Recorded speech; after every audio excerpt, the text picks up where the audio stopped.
kufa na mtu aliyekuwa hai, alikuwa hai, akauleta akakufa kwa ajili yako. Ile neema ikakuangukia wewe, haikuangukia kwa yule mwenye kufa, iliangukia kwa mtu mwenye kuwa hai, kwa mtu mwenye kuwa mzima.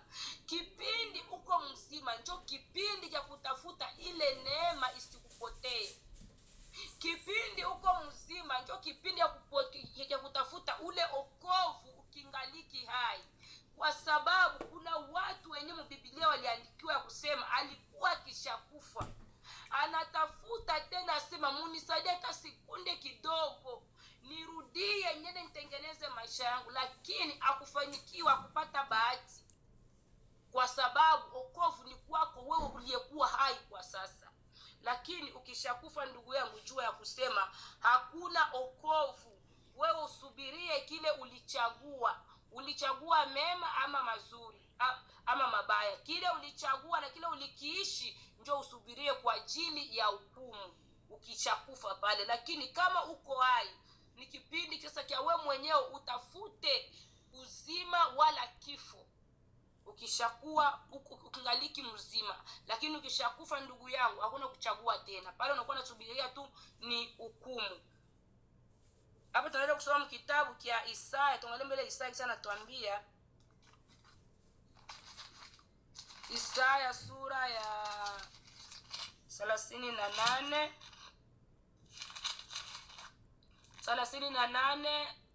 17-19. Tunasoma kwa uwezo wa Roho Mtakatifu. Tazama, nilikuwa na uchungu mwingi katika kondo ya salama yangu, lakini wewe kwa mapendo umeniokoa roho yangu, umeniokoa roho yangu toka shimo la uharibifu. Kwa maana umetupa dhambi zangu zote nyuma ya mgongo wako, kwa kuwa adeze haziwezi kukusifu, wala kufa hakuwezi kukutukuza. Wale wenye kushuka kwa shimo hawawezi kutarajia kweli yako. Hapa ni Isaya eko anasema, hapa ni Isaya eko anamwambia Mungu wake, anamwambia sema umeniokoa katika ile jambo mbaya, umeniokoa katika dhambi. Second, aliokoa kingaliki mzima, akamuokoa, akamuondosha katika dhambi, akamuleta kwenye kuwa uzima, akamtosha kwenye kuwa kifo. Unapokuwa katika dhambi ndugu yangu, jua ya kusema unajitafutia kifo, kwa sababu kwenye dhambi hakuna uzima. Kwenye dhambi ni kifo mtupu, kiko pale kinakusubiria. Na ukishakufa hakuna tena toba yenye utaitafuta katika kifo kyako. Mungu atusaidie sana, kwa sababu hata mtu akufe pale, maiti ya kulala pale, haiwezi kusikia kile wewe unachokiongea, haiwezi kusikia kile wewe unachokisema pale. Lakini wewe unayechagua njia mbaya, unaonekana kuwa kama mufu asiyesikia, umeonekana kama mufu aliyekufa, kwa sababu haujui kusema unaenda njia gani, haujui kusema unachagula njia ya kukuua wewe. Kwa sababu unapochagua njia ya kukuua, ujue ya kusema ufalme wa mbingu hautauona, utaanzia kufia duniani mpaka na mbinguni kote hautaonekana. Mungu atusaidie sana. Isaya anamwambia kusema umeniokoa, umeondoa dhambi zangu zote, umezitia nyuma ya mgongo wako. Kumbe ndugu yangu, unapookoka, unapompatia Yesu Kristo maisha yako, jua ya kusema Yesu ile dhambi yote ulioifanya anaitia nyuma ya mgongo wake. Mungu atusaidie sana. Hawezi hesabia tena. Kama uliandikwa kwenye kitabu cha hukumu, unapotengeneza maisha yako, jua ya kusema anavuta ile jina, anaandika kwenye kitabu cha uzima. Mungu atusaidie sana, kwa sababu anajua ya kusema huyu ni mwanangu, ananikaribia mimi, anaondosha ile dhambi, anaitia nyuma yake. Anaanza kukuhesabilia sasa kipindi unaokoka. Njoo kipindi sasa anaanza kukuhesabilia sasa unakuwa naishi je wewe na Mungu wako. Lakini ndugu yangu, unapookoka unarudia tena nyuma, jua ya kusema jina yako litaandikwa tena kama kawaida kwenye kitabu cha hukumu. Kwa sababu kipindi ulitubu, ulitengeneza, ulimpatia Yesu Kristo maisha yako, akaiondoa yote, akakuhesabia kuwa mwenye haki mbele ya macho yake. Mungu atusaidie sana. Lakini kipindi unarudia tena nyuma, ndugu yangu, anaondosha kwenye kitabu cha uzima, anakupeleka kwenye kitabu cha hukumu. Ni mara 10 unaikala unaishi ya kusema mimi hapa nitaenda jehanamu au nitaenda wapi au nitaona ufalme wa mbingu. Paraporo ya kuikala haujui fasi uko naenda. Unajionekana kama uko hauna moto hauna baridi. Seke mkulu moya uko kunchikavu, mkulu moya uko mumai. Mkulu moya mbya Mungu, mkulu moya uko mbya dunia. Haujulikani uko wapi yangu. Hiyo siku watakutapika. Mungu anatuambia kusema atakutapika. Lakini unapompatia Yesu Kristo maisha yako, atawale maisha yako, ndugu yangu, ujue ya kusema anakuondoa kwenye kitabu cha hukumu, anakutia kwenye kitabu cha haki. Kwa sababu alikuja kuokoa, akukuja kuangamiza. Alikuja ni kuokoa. Kama alikuja kuokoa, wewe unayemupa Yesu Kristo maisha yake, ujue ya kusema unaokolewa. Na kuokolewa ni kuwa na uhakika ya kusema nimeokolewa na moto wa jehanamu. Mungu atusaidie sana. Sio kuokoka tu kusema mimi naokoka kwenye midomo, hapana. Midomo ni tayari kusema, ni kwepesi kusema, lakini kuiishi midomo anashinda kuiishi kile alichokisema. Mungu atusaidie sana. Midomo anatamka hapa maneno ingine tofauti, lakini mwili anashinda kuishi ile midomo ilitamka. Inakubidi midomo itamke ya kusema mimi nimeokoka na ile moto wa jehanamu. Hautaokoka kupitia kinywa chako kusema, lakini utaokoka kupitia jinsi utakavyokuwa unaishi wewe na Mungu wako. Mungu atusaidie sana. Jinsi utakavyokuwa unaishi wewe na Mungu wako, na njoo jinsi utakavyokwenda unaokoka na moto wa jehanamu. Lakini kama unashindwa kumwogopa, unashindwa kuacha dhambi, jua ya kusema jehanamu hautaikwepa. Mungu atusaidie sana. Jehanamu hautaikwepa. Ile jehanamu haikuwa ya binadamu. Ile jehanamu ilikuwa ni ya shetani na jeshi yake yenyewe ilitupwa chini ya jua. Lakini kwa sababu ya kuasi kwetu sisi wanadamu, na ile jehanamu inatusubiria. Mungu atusaidie sana. Lakini unapojitambua kusema ile jehanamu haikumbiwa mimi, haikutengenezwa kwa ajili yangu, jua ya kusema na Mungu ataangalia kusema haikumbiwa kwa ajili yako wewe, bali iliumbiwa kwa ajili ya shetani na jeshi yake. Mungu atusaidie sana ndugu yangu. Mungu atusaidie sana. Wanatuambia ya kusema, anamwambia Mungu ya kusema umeniokoa na dhambi zangu zote umezitupa nyuma. Nampenda sana Lameki. Lameki alikuwa anaishi, anajua kusema mimi naishi nitatupwa tu jehanamu. Lameki hakujua kusema mimi naishi hapa nitakuwa wapi wala nitakuwa wapi. Lameki alijua kusema mimi hapa niko naishi, mimi nitaenda tu jehanamu.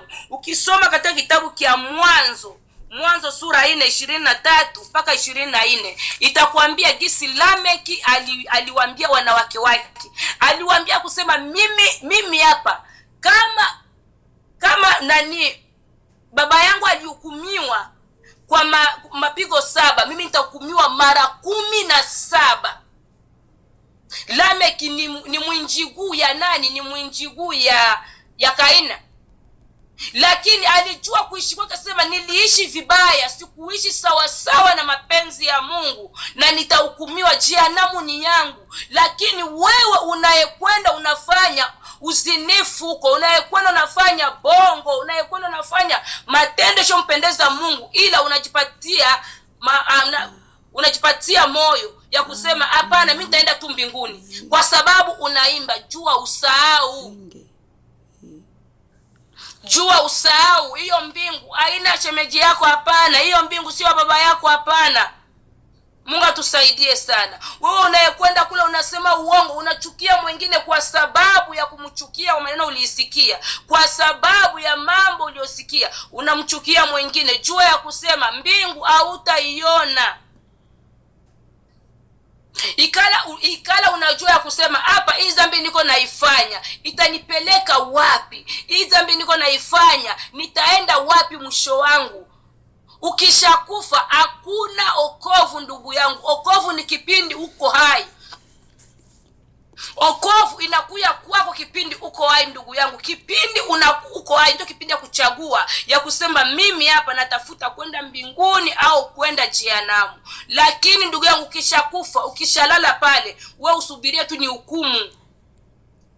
Wewe usubirie tu ni kuhukumiwa. Kile kenye ulikiishi duniani ndio ukisubirie uende nayo, kwa sababu watu wengine wanajilongofia sana. Wanajua ya kusema akishakufa hapa, ile matendo inabakilia hapa hapa. Kila mtu atachukua mzigo wake mwenyewe. Biblia inasema sio mzigo ya kuni, sio mzigo ya makaa, ni mzigo wa matendo uliyoyafanya hapa chini ya jua. Uliishi je? Ulikala je? Hiyo matendo, we kufunga tu macho inakutangulia kabla uyafunga make, unakuwa unavutia tu roho, inakutangulia kumbele. Mungu atusaidie sana. Inakutangulia kumbele seke, ikikuwa mazuri, ikikuwa mabaya, wewe ujue tu ya kusema hiyo siku utahukumiwa sawa sawa na gisi ulivyoishi duniani. Ndugu yangu, okovu ni sasa.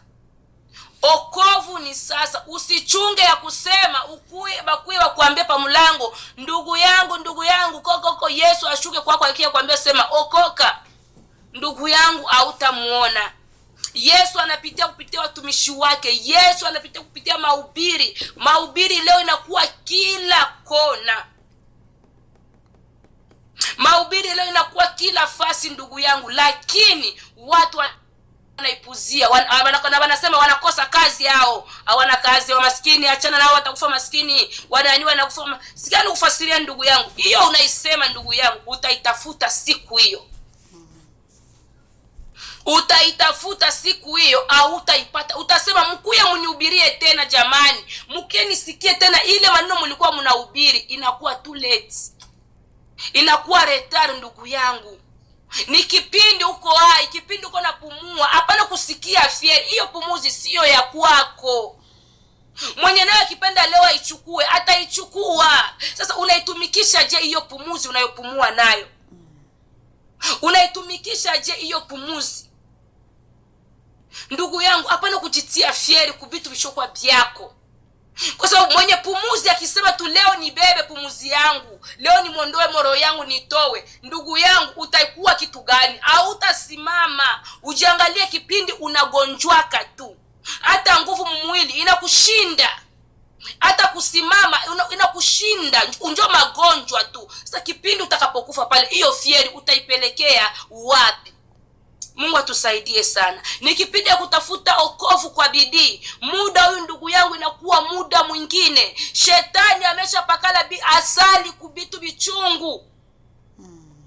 Bitu ya kukangamiza, shetani anapakala asali. Uone ya kusema hii ni asali kabisa, hii ni sukari kabisa. Kumbe wewe kukula tu kinakuangamiza, kwa sababu shetani anakiangarisha. Shetani anakitia kinakuwa kama asali vile, unasema hiki ni kitamu kabisa. Kumbe nikikuangamiza nafsi yako, nikiakuangamiza roho yako ndugu yangu, kinakuangamiza mwili na roho. Mungu atusaidie sana. Lakini ndugu yangu, ukikuwa mwerevu ndugu yangu, utajua kusema hiki ni kichungu.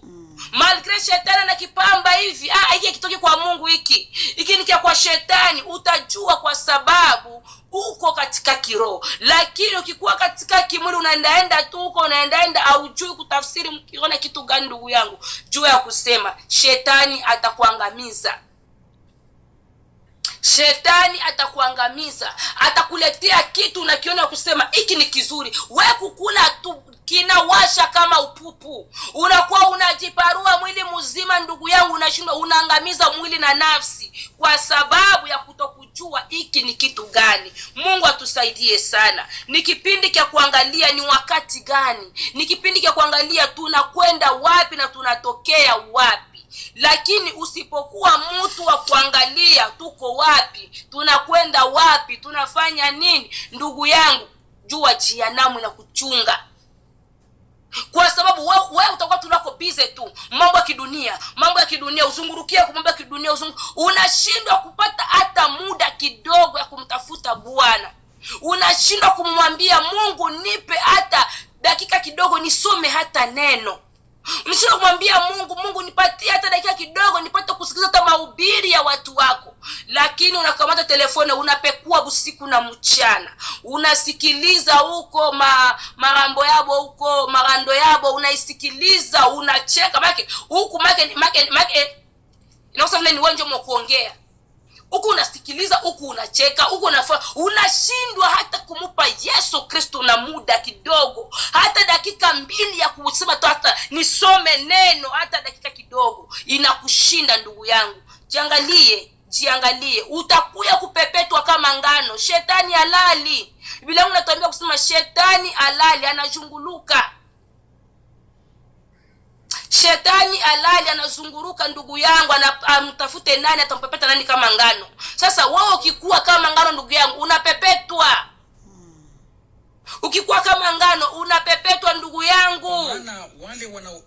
Shetani halali usiku na mchana anazunguluka, nani mwata mpamba, nani mwata munasa, nani mwata mkamata. Lakini ndugu yangu, ukikuwa uko macho, hawezi kukunasa. Hapana, atajua ya kusema hapana, huyu eko macho, huyu anajua ukweli. Lakini kama hujui ukweli, njoo ile watu wanatekwa usiku na mchana.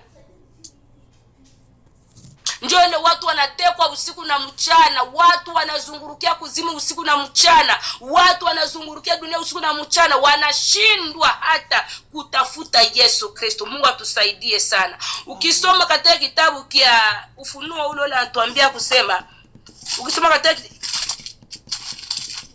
Ufunuo sura 22 mstari wa 11 16 anatuambia kusema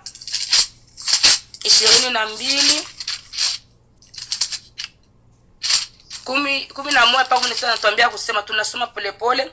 Yeye aliye anasema kusema, yeye aliye mzalimu azidi kuwa mzalimu, na mwenye uchafu azidi kuwa mchafu, na mwenye haki azidi kufanya haki, na mtakatifu azidi kutakaswa. Aliyekuwa anatuambia kusema aliyekuwa mzalimu azidi, we zidi kuwa mzalimu. Zidi tu wewe ujichafue tu, uzidi tu.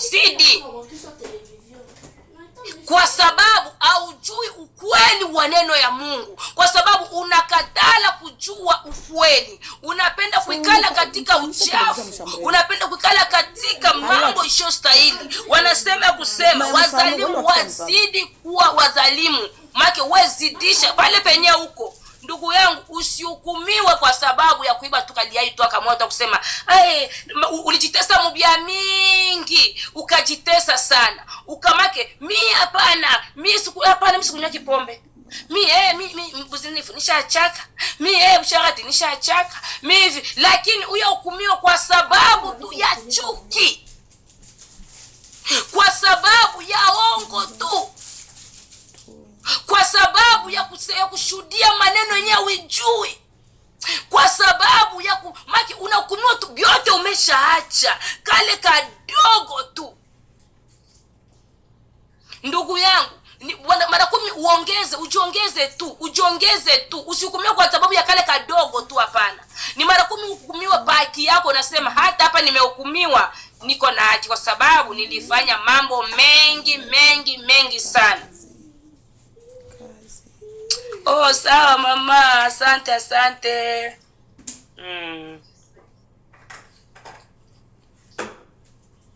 Pole sana, unatumika leo yo. Pole kabisa mama, pole kabisa. Kazi njema mama. Ndugu yangu, nakwambia usihukumiwe kwa sababu ya kakitu kadogo. Ni mara 10 hukumiwe ndugu yangu kwa haki yako ya kusema acha. Malgré na hukumiwa pa haki. Biote umeshaacha lakini tamaa tu unabakia nayo. Biote umeshaacha lakini kuziana tu pombe tu. Mbona mimi sikunywi? Yenye anaikunywa. Nani anamuzia? Ni wewe pale ndio unamuzia. Itakutangulia kumbele kule. Watu wanazania zambi ni kunywa tu. Zambi ni kusema tu. Hata unaposikia, mbona mimi sikusema yako? Lakini masikio yako ilisikia nini? Na ukashinda kuiombea masikio yako msamaha. Na ukashindwa kuombea ulimi wako msamaha. Kwa sababu ulisikia maneno isiyostahili, inaenda kuprovoke maneno mabaya katika masikio yako. Kwa sababu anatuambia kusema imani kuja kwa kusikia, na maneno mapotovu inakuja kwa kusikia. Leo utaisikia, unashinda kuiombea msamaha masikio yako, na kesho unaisikia, jua ya kusema unaenda kuvuruga mwili wako mzima. Kwa sababu bila utakuwa unabisikia, na njoo bila utakuwa unabitengeneza, unabitenda wewe mwenyewe, kwa sababu uko unabisikia. Mungu atusaidie sana. 12 wanatuambia, tazama ninakuja upesi, na mshahara wangu ni pamoja nami, kulipa kila mtu kama alivyo kazi yake. Yesu Kristo anasema nakuja upesi kumlipa kila mtu kadiri ya alivyotenda, kila mtu kadiri matendo yake. Sasa wewe ndugu yangu, ulitenda nini? Ukabiacha vyote kabisa, ukabiacha. Lakini kitu gani kitakusababisha wewe usipate mshahara wako kulipwa na Yesu Kristo? Kile kitu kitakachokusababisha wewe usipate mshahara wako, jua ya kusema, mwambie Mungu, ondoa hiki kitu ili utakapokuja nilipwe kwa matendo yangu mema nayoifanya mbele yako. Mungu atusaidie sana. Lakini ndugu yangu, ukikuwa unaikala unasema mimi hapana, niko tu sawa, lakini kuna kitu kile kinakusababisha ndani yako, kila kitu kinakukula muda wote, ndugu yangu, jua ya kusema utakosa mshahara, utalipwa sawa sawa na matendo yako unayoifanya. Utalipwa sawa sawa na matendo yako unayoifanya. Wewe unaikala kusimanga watu huko, unaikala kutukana watu, unaikala kulomba tablet uko naanza mwambie mbele wakati. Ni mabaya ni, lakini unashindwa kumuongoza mwenzako kusema hiki kitendo ni kibaya. Sasa kufasiria mtu wa Mungu. Watu kwa siku ya leo wanajua kusema urafiki wala mapendo ni kuikala pamoja, na wanaanza kusengenya watu. Hiyo ndio mapendo makubwa yenye watu wanaijua. Mungu atusaidie sana. Lakini ujue ya kusema upendo wa kwanza katika rafiki yako wala ndugu yako ni kumupelekea neno la Bwana lenye alijui yeye, wewe unalijua, umupelekee nalo kwanza. Hiyo ndio pendo ya kwanza kwa watumishi wako, wewe kuutumishi wako wala kuukristo wako. Lakini utaona watu wengine wanajikana, wanasema wataniona mshamba, wataniona mimi sifai, wataniona mimi niko hivi. Basi tu wewe ndio unasema, tuache nisikilize tu. Ndugu yangu, kama wewe Mkristo, toka pale. Ndugu yangu, kama wewe Mkristo, toka pale, usisikilize, hata bitakuvuruga. Bitakuvuruga ndugu yangu, bitakuvuruga kwa sababu sio vyako. Wewe kama Mkristo, kama wewe unayejua neno, mwambie mwenzako hii sio mazuri, hii ni mabaya. Ukisoma katika kitabu kia Torati, ukisoma Kumbukumbu ya Torati, kusema anatuambia Kumbukumbu ya Torati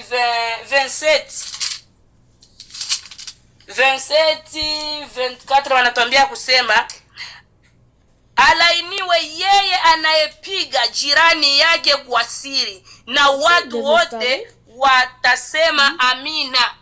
Alainiwe anayepiga rafiki yake kwa siri.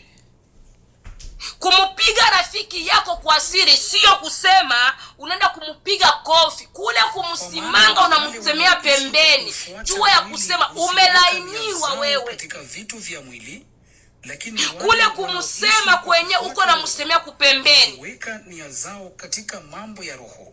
Kisha unajiletea matatizo makubwa katika maisha yako. Matatizo yako haimaliziki. Matatizo yako ni mengi ndani ya maisha yako. Haujui yenye uko nafanya. Unajijua yote uko tu sawa sawa tu. Ukishaona mwenzako Mkristo anasema hapana mimi ile hapana, mimi hapana, mimi sitajichanga nabo. Sasa mnamuikalia, achana na ni Bukristo gani bule? Ni Bukristo gani bule? Bukristo wa kujitenga. Bukristo wa kufanya hivi. Ajitengi na watu bali anajitenga na dhambi. Mungu atusaidie sana. Ajitengi na watu lakini anajitenga na mabaya. Kwa sababu anapoikala karibu na watu wabaya, wewe unajidai ya kusema mimi nitawabadilisha. Usipojiangalia sawa, wao watakubadilisha wewe. Wokovu wako ulioupata wewe, jua ya kusema wao watakunyang'anya hao. Watakuangusha. Kila unaposikia leo mnasimanga watu, leo mnatukana watu, leo mnaingilia maneno ishio kuhusu make, hauijui mwanzo na mwisho. Ndugu mpendwa, ujue ya kusema itakukost maneno hauijui. Sikiliza, ikala kimya, na kama banakuletea hiyo ripoti kwako, hapana kwenda kunafuatilia unakosa vile journalist mkutafuta habari. Ndugu yangu, utakuwa wapi siku Yesu atarudi? Utakuwa wapi siku Yesu atakuwa kuleta mshahara? Ni mshahara gani utaupata kwako? Mungu atusaidie sana. Ni mshahara gani utaupata? Anatuambia kusema mimi nimerudi upesi, na mshahara wangu mikononi mwa kila mtu, kumlipa mtu sawa sawa na matendo yake. Wewe utakuwa kwa mshahara gani? Wewe utakuwa kwa mshahara gani ndugu yangu? Unaekaa kila saa unatukana watu. Unaekaa kila saa unachukia watu. Unaekaa kila saa wewe njoo kila kitu. Make upende mwingine aseme pende kwa wewe. Wewe ni nani? Tunashinda yote kupitia yeye atutiae nguvu. Lakini wewe unaikala muda wote unasimanga. Okovu ni leo ndugu yangu. Okovu ni sasa. Ukishakufa hautapata ile neema ndugu yangu tena kutafuta okovu. Na ujiangalie uko sawa sawa gisi Yesu Kristo alivyopenda, kwa sababu alituuliza katika Biblia, nitakaporudi nitaikuta ile imani niliyoiacha? Kwa sababu hata pia alituambia kusema ninawatuma ninyi kama kondoo katikati ya imbwa mwitu. Imbwa mwitu njoo wale watu wenye kurarua watu kwa ajili ya neno ya Mungu. Unasikia unakuazika, wanakurarua kweli. Sasa utashinda je? Utashinda na wako kurarua watu, au utashinda wako kusema watu, au utashindwa kwa magoti kama wewe mtumishi wa Bwana? Umwambie Mungu kabisa, ulitutuma kama kondoo katikati ya imbwa mwitu. Nitavuka namna gani hiki kipindi naingia? Mungu atusaidie sana. Na Bwana atasikia unavyomuomba, atasema hapana ndugu yangu, hapana mtoto yangu, hapana rafiki yangu, utavuka hivi, utavuka. Anakupatia signal ya wewe kuvuka. Lakini utakapovuka ndugu yangu kule mbele, wende msifu Bwana. Mwambie Bwana haikuwa rahisi kuvuka, kwa sababu ulikamatia akili mapema. Haukujichanganya na akili ya kidunia. Ukakamata akili mapema ukasema sie ni kama kondoo katikati ya mbwa mwitu. Kama ni kondoo katikati ya mbwa mwitu, ile mararuaji wanaturarua, wanavua manguo yetu, wanatupiga, wanatutukana, wanafanya benye wanapenda. Utashinda namna gani? Mungu atusaidie sana. Utashinda kwa sababu ya maombi. Mwanamke ni magoti ndugu yangu. Mwanamke sio kinywa. Mwanamke ni magoti. Tuanga magoti mbele ya Mungu. Mungu atusaidie sana. Tuanga magoti, mwambie Mungu, kitu gani hiki kinanifikia? Bwana tazama hii jaribu. Bwana tazama kwenye nimefika. nimefika, tazama kwenye niko naenda. Lakini unapokuwa ya kusema, unajionyesha kuwa jasiri kwa kusema, ndugu yangu, hautapiga paya mbili, shetani anakunasa. Hautapiga paa mbili na shetani anakunasa, kwa sababu shetani eko pale. Shetani anatumikisha akili nyingi sana. Ile akili shetani anatumikisha, wewe utatumikisha akili gani? Inabidi akili yako ikuwe juu sana, kwa sababu Biblia yangu inaniambia kusema, Yesu Kristo anatuambia kusema, kama vile mbingu ilivyo juu ya kila kitu, na mimi pia akili yangu iko juu. Inakubidi akili yako ikuwe juu ya kila kitu, umshinde ule anayekupiganisha wewe usiku na mchana. Akili yako ikuwe juu yake yeye. Lakini akili yako ikikuwa chini, muda wote ndugu yangu utakuwa ni unaanguka, unalamuka unaanguka, kwa sababu mwenye kuwa pembeni yako anakuzidi akili. Kabisa. Ndugu yangu, wafumu, wachawi, walozi wako wanajipatia nguvu sana juu ya vitu wanavyovifanya. Wana imani kubwa sana kuzidia hata Wakristo. Mungu atusaidie sana. Wana imani kubwa kuzidia hata Wakristo. Wakristo imani yao ni ndogo sana, kwa sababu anapojaribiwa tu kidogo anashindwa kuangalia hii jaribu inakuya je. Labda aliacha mlango wazi na shetani anapata nafasi ya kuingia. Ndugu yangu, Mkristo ni kama mtu anafanya lupango, fence yake anapandikiza mule ndani mamboga. Ila bata anapoona mule ndani mko mamboga wala mbuzi, inabidi anze kuya polepole, anapanula polepole, kwa sababu apate gisi ya kuingiza kinywa yake. Lakini ndugu yangu, unapoona shetani ule mbuzi alikuwa kufungula leo, unafunga, unatafutia mayani ingine tena unaifungia kwa ile fence yako, anakuya tena panule tena, kesho unaitafuta tena fence majani ingine tena unaifunga ile fence. Hawezi pata gisi ya kuingia kula maboga yako, hawezi kupata nafasi ya kuingia kula mamboga yako.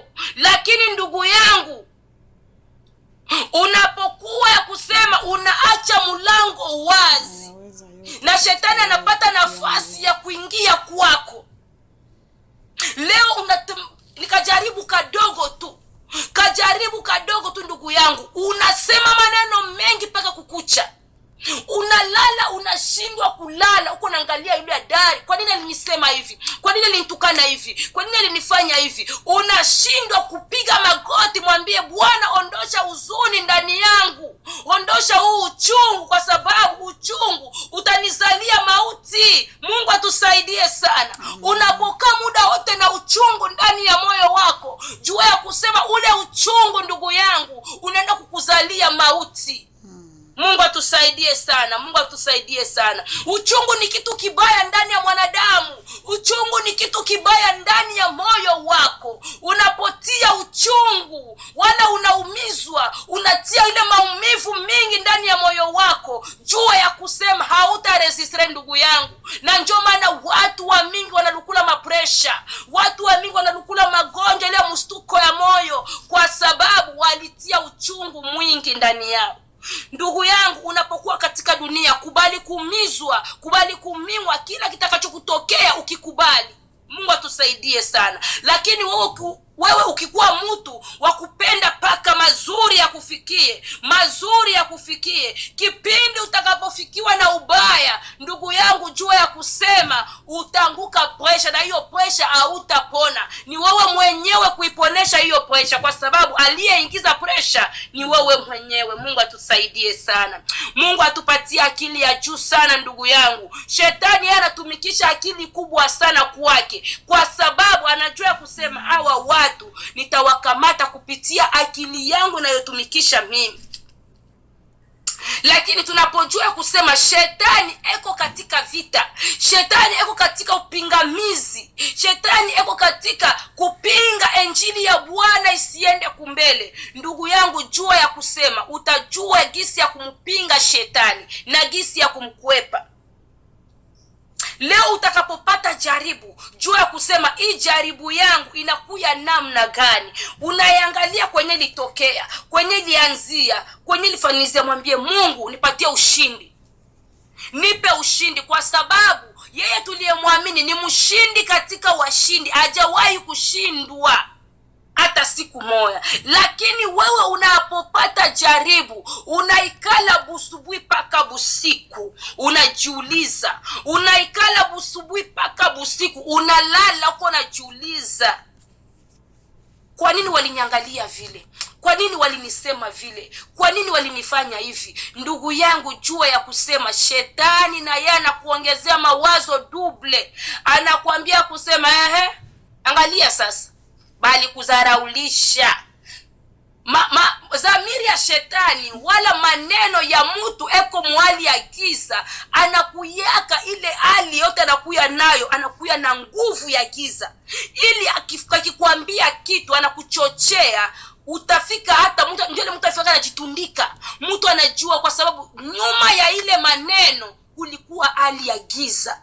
Mungu atusaidie sana. Nyuma ya ile nguvu yenyewe alikia kukuletea ile jaribu, kulikuwa nguvu ya giza. Sasa kama usipojijua, ndugu yangu, wewe ni nani, unatafuta namna gani, ndugu yangu, utaacha maneno ya Mungu na utarudilia katika mambo uliyokuwa zamani, kwa sababu ulishindwa kujitambua. Mungu atusaidie sana. Mungu atusaidie sana. Kwa siku ya leo mimi kwangu nilikuwa na neno ya kusema okovu ni sasa. Ukishakufa hakuna tena okovu. Mungu atusaidie sana. Dafi, kama uko na neno ya kuongeza. Haleluya wapendwa, Bwana Yesu asifiwe sana. Amen. Tumelishwa neno nzuri sana, tumelishwa kabisa. Mwenye kuwa na sikio asikie neno Roho anaambia kanisa. Nasikia kubarikiwa sana dada yetu kabisa, neno nzuri ametulisha. Wanatuambia siku ya wokovu ni sasa. Ndugu yangu mpendwa, siku ya wokovu ni leo. Usisubiri kesho, usisubiri mwaka kesho, usisubiri mwezi kesho. Wokovu ni leo. Na kama uko mtu mwenye unasema mie nilishaka okoka, sasa ingia sasa muprocessise, uanze jiangalia, wokovu yangu niko nayo iko je? Mie na Mungu ambaye niliyemwamini tuko je? Eske ninasimama sawa sawa na neno la Mungu? Eske ninasimama sawa sawa na mapenzi ya Mungu? Maandiko mnasikia gisi natuambia mule Ufunuo, aseme mchafu achafuke sana, na mzalimu naye aendelee kufanya uzalimu, na mtakatifu azidi kujitakasa. Ndugu yangu mpendwa, kama wewe ulikubali kumfuata Yesu Kristo, unaamua sema mimi nataka niingie mbinguni, kumbe fanya bidii. Fanya bidii sasa ndugu yangu mpendwa. Angalia Ukristo yako iko je? Unatembea namna gani katika hii dunia? Njia zako, tabia zako, masemi yako, mwenendo wako unampendeza nani? Uko nampendeza Mungu ama uko nampendeza wanadamu wenzako? Usipendeze watu mpendwa. Hapana kupendeza watu. Hii neno kabisa ni hasara sana kwa sisi wa Kristo wa leo. Ni hasara sana. Uko nakutana mtu ni Mkristo, ndio anasema ni Mkristo, lakini kwa sababu ya kuogopa mume anakatala kutii sheria za Mungu. Kwa sababu ya kuogopa wazazi anakatala kuogopa sheria za Mungu. Sasa ndugu mpendwa, wakati unaogopa mwanadamu unashindwa kumogopa Mungu. Na maandiko yanatuambia hivi, aseme tumuogope yule mwenye anaweza kuua roho yako na nafsi yako na kukutupa kujenamu ya moto. Hata kama ukimuogopa mume, ndugu yangu, ule mume ndio anaweza kukufukuza, mnaachana, lakini Mungu ndio kuna uzima yako kunda mikono yake. Uzima yako iko mvitanga vya mikono ya Mungu. Furahisha Mungu ndugu mpendwa. Maandiko yanatuambia ingine tuwatii waume zetu, ndio tutawatii kumambo mazuri, kumambo mema. Mie sitasema juu mimi na mtii mume wangu anitume wende niuzie pombe niende nikamate pombe. Kamata twende tukuwa kumfumu mke wangu, twende kuwafumu, ni mtii juu ni mume wangu. Siwezi kumtii kwa sababu najua niko najifarakanisha na Mungu wangu. Njoo vile mke wangu, kamata twende tuloge mtu fulani. Kale kama mtu kanajivuna sana, kanajiona kama hii kati yako, njoo hako twende tukatilie sumu. Nikubali juu ni mume wangu, ni mtii. Angalia vile vitu vyenye utatia kwa mume. Angalia vile vitu vyenye viko kinyume na sheria za Mungu, mwambie Baba, kwa hii moya sitatii. Ni lazima nimutii Mungu. Ndugu yangu mpendwa, tujiangalie Bukristo yetu, tuko natembea namna gani mbele za Mungu? Tuko natembea je mbele za Mungu? Niko nataka tusome kwanza hapa kwa kitabu cha Warumi. Tusome hapa kwa Warumi.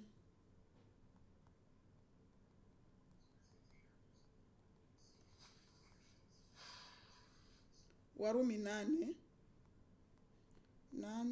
tutaanzia hapa kwa mstari wa 5.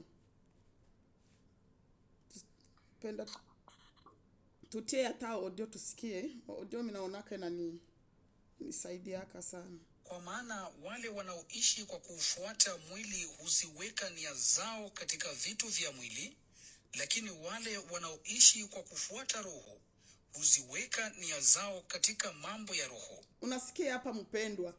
Wale watu ambao wanaishi nia zao wanaziweka katika mwili, wanaishi kwa kufuata mwili. Mwili wako uko na kukomande, mie nifurahishe tu mume wangu, nipakale mafuta mzuri juu nionekane mzuri, mume wangu anipende, nitie makeup mume wangu anipende, nitie hiki mume wangu anipende. Make nia zako zote, mawazo yako yote, mafikiri yako yote kunafikiria vitu vya mwili. Unashindwa kufikiria vitu vya roho. Ndugu yangu mpendwa, ni lazima kufikiria vitu vya roho. Mkristo wa kwenda mbinguni, Mkristo aliyeokoka, unapaswa kuwa nafikiria vitu vya roho. Maandiko mengine yanatuambia sema sisi hatuko ba ulimwengu huu. Sisi hatuko ba ulimwengu huu, tuko wapitaji. Mwa hii dunia tuko wapitaji. Uko umeokoka, uko haujaokoka, ndugu yangu mpendwa, lazima mkichwa kyako ujue kwamba uko mpita njia. Tuko tunapita, tuko kusafari. Hapa kwa hii dunia kwenye tuko vile sagisi mtu anaendaka kwa Afrika na unafikia kwa hoteli. Njoo kisi tuko hapa mwa hii dunia. Na ununue manyumba, na ununue magari, ujue kwamba uko mpita njia. Baada ya kufa kuna maisha mengine huko mbele. Hapana kuweka nia yako katika mwili mpendwa. Weka mawazo yako yote na mafikiri yako yote katika roho. Tusome mpaka ku 14. Kwa maana kuwa na nia ya mwili ni mauti, bali kuwa na nia inayoongozwa na Roho ni uzima na amani. Kwa kuwa ile nia ya mwili ni uadui na Mungu, kwa maana haitii sheria ya Mungu. Unasikia watu wa Mungu? Nia ya mwili ni uadui na Mungu. Manake mwili hayo kazi yake ni kutuingiza tu twende tumkosee Mungu. Njoo mwili ile tumkosee tu Mungu, tujifarakanishe na Mungu. Njoo nia ya mwili. Lakini nia ya roho ni kutaka turudishe kule kwenye tulitokaka. Roho anataka turudishe kwenye tulitokaka. Tupatane na baba yetu mwenye alitutia hapa kwa dunia. Lakini sasa unakutana vile vitu viwili viko vinavutana. Mwili inavuta roho, roho inavuta mwili. Binavutana. Ni wewe mwanadamu sasa, kama wewe ambao uliyekubali kusema mimi nataka niingie mbinguni, unachagula ndafuata mwili ama ndafuata roho. Ni mtu kuchagula. Haleluya. Wala haiwezi kuitii. Wale wanaotawaliwa na mwili hawawezi kumpendeza Mungu. Lakini ninyi hamtawaliwi na mwili, bali na Roho, ikiwa Roho wa Mungu anakaa ndani yenu. Mtu yoyote ambaye hana Roho wa Kristo, yeye si wa Kristo. Unasikia watu wa Mungu? Mtu asiyekuwa na Roho wa Kristo, huyo si wa Kristo. Uzuni sana na niole sana, kwa kuwa Bukristo ambao tunakuwa tuko nayo, tunajipatia rezo, tunajipatia moyo, tunajipa moyo. Mimi niko na roho wa Mungu, niko na Roho Mtakatifu. Mimi basi mchungaji aliniambia ile siku nibatiziwaka, ngisi nimeamini na kubatiziwa, Roho Mtakatifu kwa ndani yangu. Unakuwa unatembea na ile mawazo, unakuwa unatembea unajua uko na Roho Mtakatifu. Wengine unasikia wanasema mimi niko na Roho Mtakatifu juu njoo mwenyewe ananiongozaka. Sasa mimi natafa mabaya, mimi nasema mimi nasikia tu dhamiri na naambia hapana, hii ni dhambi. Ile haiko Roho Mtakatifu, ile ni dhamiri. Ile ni dhamiri inakuwa kunatumika ndani ya mtu. Piganisho pate Roho Mtakatifu, mtoto wa Mungu mwenda mbinguni. Hata kama unajua ubiri sana, hata kama unajua kutenda kazi ya Mungu, usipokuwa na Roho Mtakatifu, ndugu yangu mpendwa, siku moja utakia jutia. Siku moja utakia jutia, na hii sauti utaisikia kwa masikio yako. Acha kila kitu kenye unafanya, piganisha upate Roho Mtakatifu. Roho Mtakatifu njoo mko kila kitu. Ukiwa na Roho Mtakatifu njoo kila kitu kiko ndani. Roho Mtakatifu ndio atakusaidia kutenda kazi ya Bwana. Roho Mtakatifu ndio atakuongoza jinsi utaishi mdunia. Roho Mtakatifu ndio atakuwezesha kushinda ile mwili yenye kuna kuvuta. Ile mwili yenye kuna kuvuta na kutake ikukokote kwa shetani. Ni Roho Mtakatifu ndio atakusaidia. Ndugu yangu mpendwa, mimi sikujuaka kama ndaweza ishi pasipo kujipamba. Sikuzani yaka mu maisha yangu. Nilikuwa na vitu mbili wenyewe vilinisumbua sana mu maisha, ilikuwa kuacha pantalo, kuacha kusuka nywele.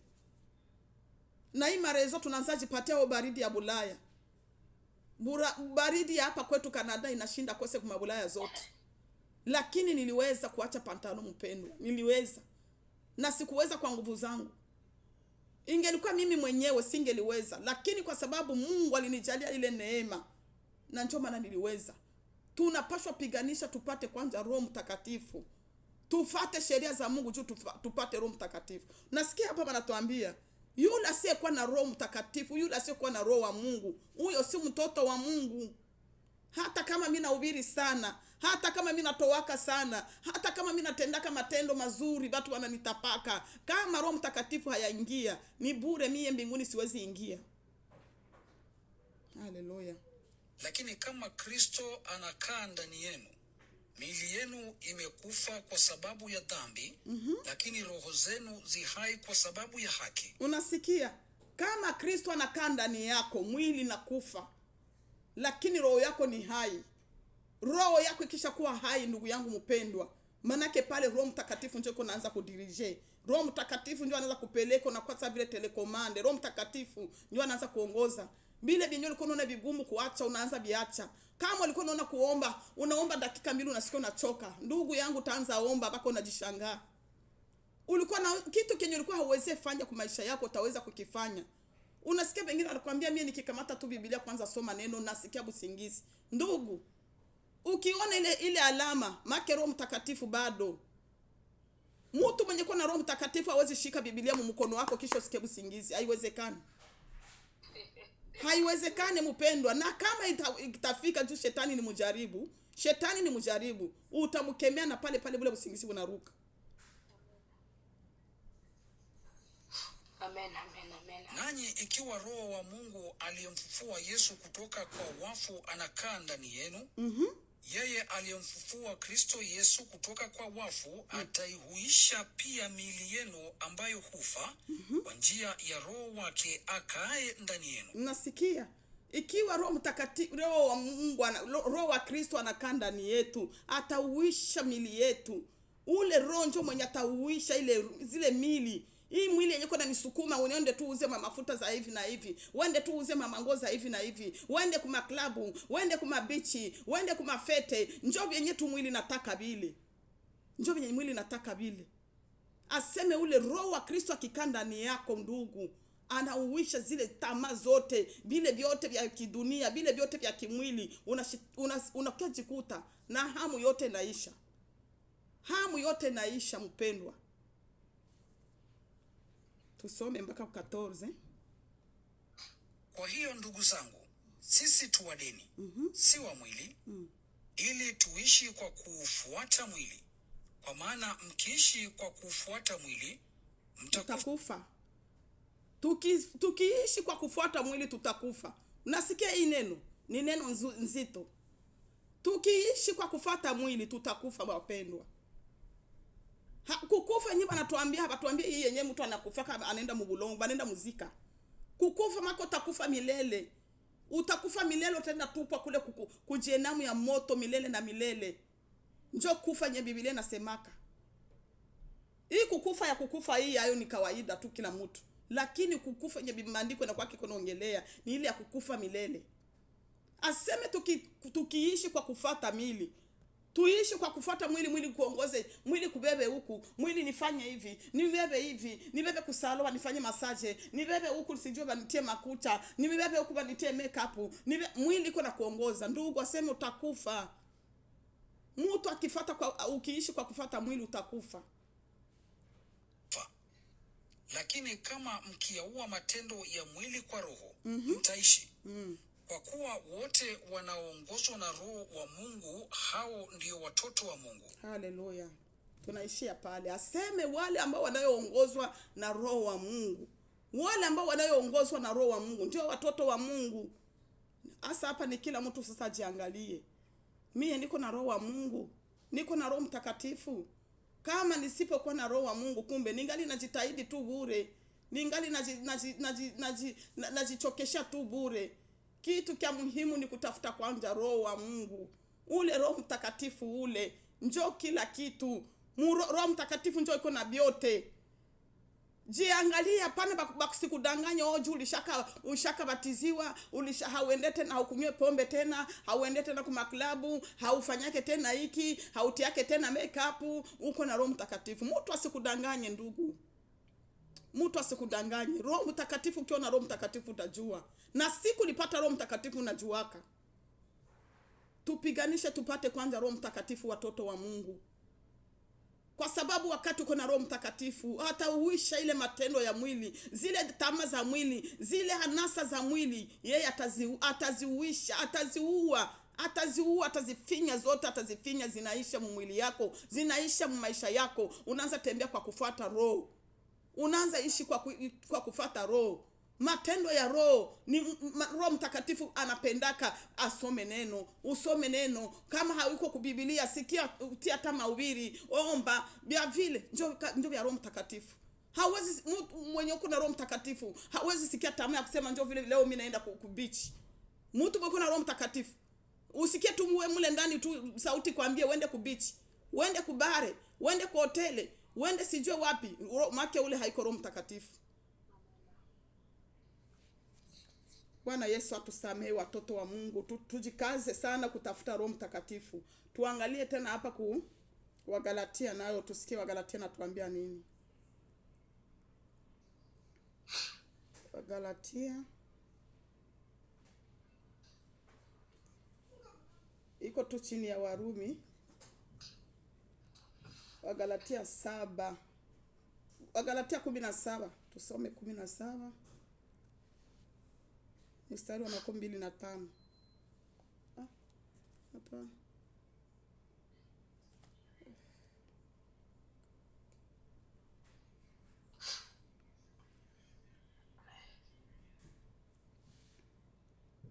Hapa. Wagalatia 5.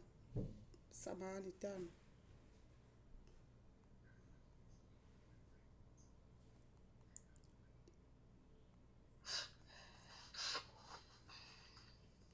Tano tuanzie hapa kwa 5.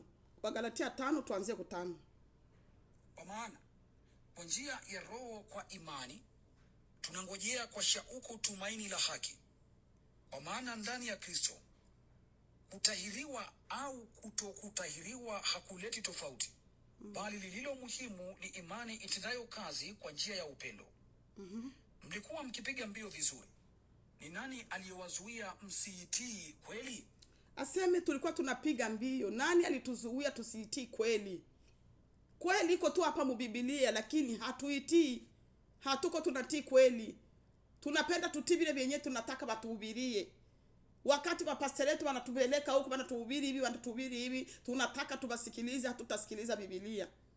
Unasikia mchungaji iko nahubiri mkanisa, Mungu angalie mwili, Mungu ana lazima ya mwili. Wewe tutengeneza tu roho yako, ishi tu vizuri na watu. Ndio, hatukatale. Kuishi vizuri na watu ni vizuri, lakini tengeneza mwili na roho, kwa sababu hii mwili ni hekalu la Roho Mtakatifu.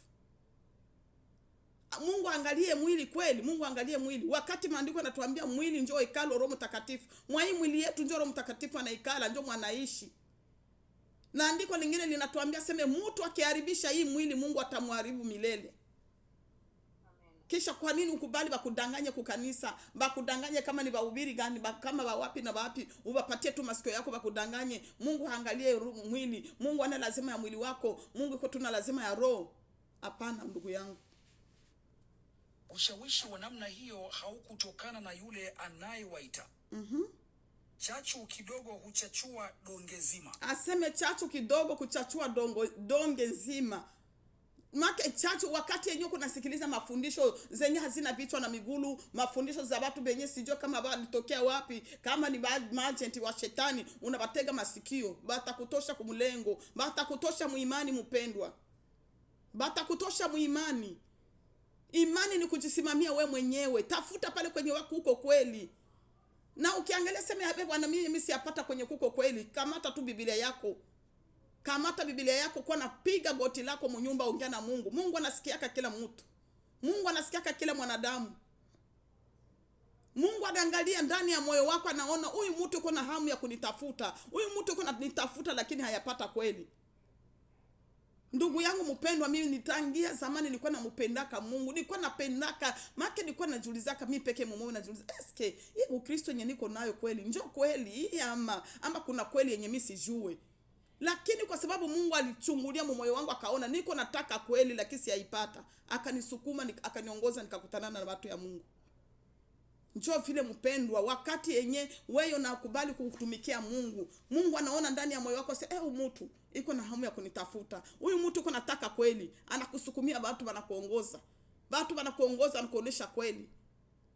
Lakini ukakuwa mtu wa kutia moyo mgumu, ukakuwa mtu mwenye haupendi kutafuta kweli. Maandiko yanatuambia aseme Mungu ataleta ile roho ya upotevu. Sijui kama mlishaka pasoma wapendwa. Mungu analeta roho ya upotevu na kuvamia. Anakuingizia roho ya upotevu kusudi upotelelee lote. Ile fasi wakati nipasomaka niliogopaka. Wakati nisomaka ile fasi, nikabadilisha maombi, nikaanza kwa naomba Mungu, Mungu nipe hamu nipe hamu ya kukutafuta. Nipe hamu ya maneno yako. Njoo ilikuwa tu maombi. Nipe kiu ya neno lako, nipe kiu ya neno lako. Ile neno liniogopeshaka wapendwa. Aseme kumbe wakati yenye mimi simtafute Mungu, sina hamu ya kumtafuta Mungu. Mungu anaruhusu roho ya upotevu inaingia ndani mwangu. Mimi napotea tu lote. Nikaogopa. Ndugu yangu na ogopa mpendwa. Ogopa. Wakati wanakuambia hii ni dhambi unakatala, bako nakwambia hiki ni dhambi unakatala, na wewe peke unasoma, unaweza soma hata na Biblia, unasikia kile kitu kiko pale wanakiandika, lakini unapotezea. Unapotezea, haujali, unakitupa nyuma ya mgongo. Ni huzuni ndugu yangu. Ni huzuni kabisa. Haleluya. Maana mwili hutamani yale yaliyo kinyume na roho. Nayo roho hutamani yale yaliyo kinyume na mwili. Aseme mwili kutamani kitu ile yenye iko kinyume na roho. Na roho nayo inakuwa inatamani yenye viko kinyume na mwili. Unasikia? Ni vitu mbili vinapishana. Kumbe sie ba Kristo, sie watoto ya Mungu, tuko mvita. Ukiitwa tu uko Mkristo, uko mvita mpendwa. Ni vitu mbili viko vinabululana.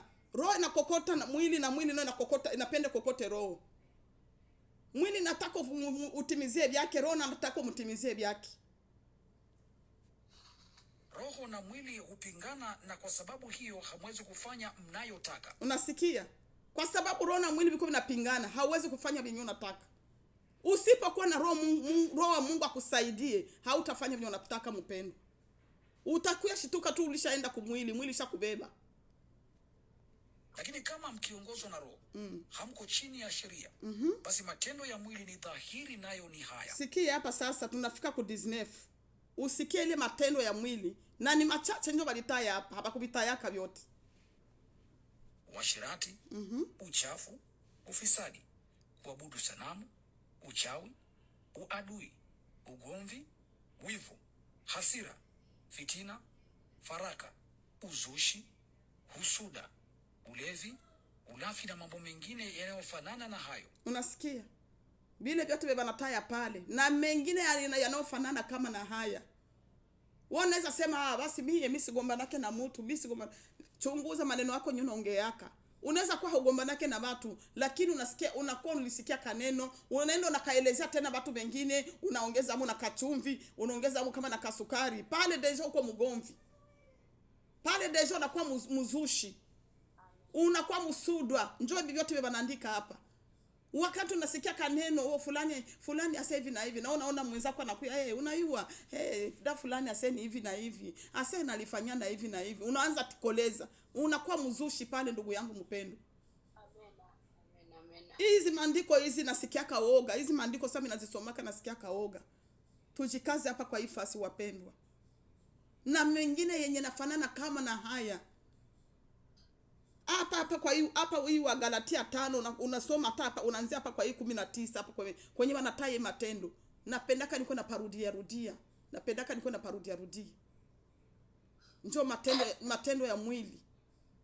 Tusikie sasa matendo ya roho nao banatuambia nini? Na waonya kama nilivyokwisha kuwaonya kabla, kwamba watu watendao mambo kama hayo hawataurithi ufalme wa Mungu. Aseme watu watendao matendo kama hayo hawataurithi ufalme wa mbinguni. Hawawezi kuingia. Shida tunakuwa nayo, tunaangaliaka vikubwa. Hatuangaliake bule budogo. Bule buchorochoro wa ndani hatuonake. Tunaonaka bile vikubwa. Mimi sichambanake na mtu. Mimi sichambe mtu. Hauchambe mtu, lakini ndugu, roho yako nasema ka watu nini? Unaweza kuwa mtu haukumuchamba, lakini ndani ya moyo unasema hiki nakio. Huyu naye ananisumbua sasa. Huyu naye alishaka exagere. Unaona? Deja Mungu yeye alishaona roho yako gisi umemsema. Mungu ashaona ndani ya moyo umemsema ule mtu. Umemtukana ule mtu. Unaye. Ngoga ni anavala. Ona kwanza haimupendeza hata. Haukuambia mtu uko nasema wewe mwenyewe ndani ya moyo. Umemsema. Ndugu yangu mpendo. Tujiazari sana. Lakini tunda la Roho ni upendo. Tuangalie hapa kuvende. Bana tuambia tunda la Roho. Furaha, amani, uvumilivu, utu wema, fadhili, uaminifu, upole na kiasi. Katika mambo kama haya hakuna sheria. Uvumilivu, kiasi, upole na kiasi. Njoo matendo ya Roho. Mkristo wa mtoto wa Mungu unapaswa kuwa mpole, unapaswa kuwa na kiasi, limite. Ujue hivi haviko vyangu. Mie mtoto wa Mungu, mie hivi haviko vyangu. Angalia, chagula sagisi tulikuwa na chagulaka buchafu mchele ya Afrika ndio tulikuwa tunatiaka mchele kusidio, unaanza chagula na tosha hima buchafu yote himajiwe. Njoo vile na sisi Kristo tunachagulaka. Mbele uzungumuze. Anza kwanza tafakari neno mimi natasema. Hii neno itasikilikana je? Ukiona kama hii neno haitasikilikana vizuri, unaiacha, unaimeza wewe mwenye nayo. Mkristo hauko mtu wa kuongea ovyo. Mtoto wa Mungu hauko mtu wa kuporomoka. Hauko mtu wa kukimbia kuma vitu kuna kimbia. Benzetu tuko na shabikia hivi na wewe mwenda mbinguni unataka ushabikie. Ndugu yangu mpendwa. Bana tuambia sema njoo matendo ya mwili. Matendo ya mwili haiwezi inapinganaka na matendo ya Roho. Bana pinganaka sana. Watoto ya Mungu tujiangalie, tuko tunatembea mbele za Mungu. Tunatembea mbele za Mungu. Okovu tuko nayo. Yesu akishuka saa hii tutaingia. Na tusipoingia ni ole sana. Ni ole sana tusipoingia.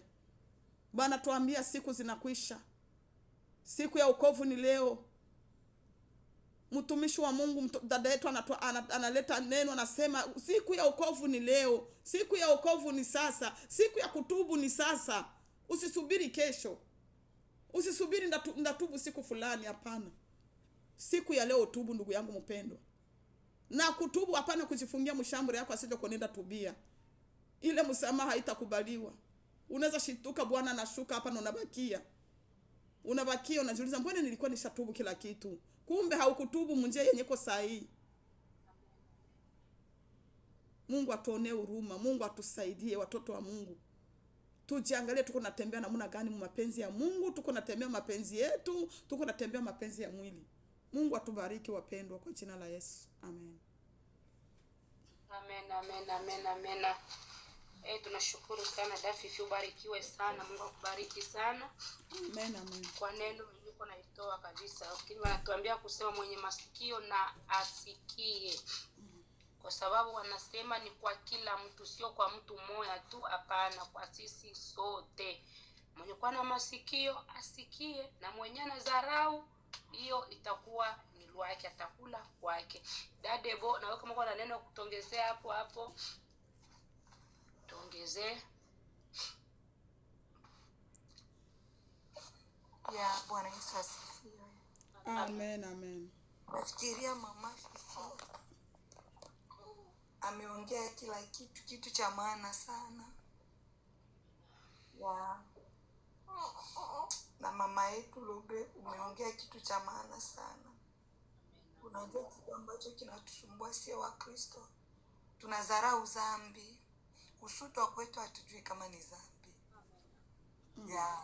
Yaani tuna ile dharau ya kudharau dhambi, usutwa sio dhambi. Na wengine waishajijengea tu, nitafanya hivi, nitaenda mbele za Mungu kuomba msamaha. Hicho ndio kinatusumbua. Na kama jinsi alivyosema kwamba Roho Mtakatifu anahitajika kwa kila Mkristo, na hatuwezi kumuona Mungu bila Roho Mtakatifu. Hautaweza kuteka ulimwengu mateka bila Roho Mtakatifu. Ni vigumu. Na ndio maana sweti ya kwamba Mungu hataki tuwe na Roho Mtakatifu. Aiza Mungu anashindwa kutumimina Roho Mtakatifu. Lakini kuna kitu ambacho Mungu yuko nakuja kuangalia ndani yetu, hatujakuwa tayari kumpokea ule Roho kwa sababu akili yetu na mawazo yetu yangali kwenye mambo ya ulimwengu. Amen. Maana ukiangalia Nabii Yoeli, najua ni sura ya 2. Nabii Yoeli alitabiri kuhusu kumpokea Roho Mtakatifu. Biblia inasema ya kwamba kutakuja wakati ambao mimi Bwana nitamimina Roho wangu. Amen. Mabinti watatabiri, vijana wataona maono na wazee wataota ndoto. Na hiyo andiko tena ilikuja kurudishwa kwenye kitabu cha Matendo ya Mitume. Mitume tena wanatuambia, kina Petro anatuambia. Na ndio maana kitu ambacho Mungu anapenda ili tumpokee ule Roho Mtakatifu. Hivyo kitabu cha Matendo ya Mitume 2:38 inasema ya kwamba tubuni ili mupate ondoleo la dhambi, mkapokee kipawa cha Roho Mtakatifu.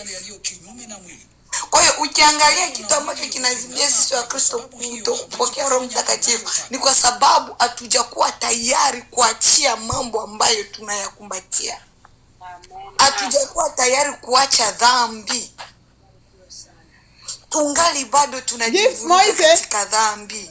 Na ndio maana Wakristo Mtakatifu ameondoka, yani Mungu amewatapika.